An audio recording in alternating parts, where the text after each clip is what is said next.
சிவபெருமானின் 3 மகள்கள் யாரெல்லாம்னா அசோக சுந்தரி, ஜோதி, வாசுகி. அசோக சுந்தரி சிவன் பார்வதிக்கு மகளாக பிறந்ததாக சொல்றாங்க. தனக்கு ஒரு பெண் குழந்தை இல்லையேன்னு உமையவள் ஏங்கும்போது அசோக சுந்தரி பிறந்தாங்க.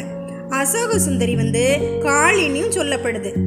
சிவபெருமான் விநாயகரோட தலையை கொய்த போது பயத்துல அசோக சுந்தரி உப்பு நிறைந்த சாக்குல ஒளிஞ்சிட்டாங்க. அதனால அவங்களோட தேகம் உப்பு சுவைம கொண்டதாக மாறிடுச்சு. 2வது குழந்தை ஜோதி.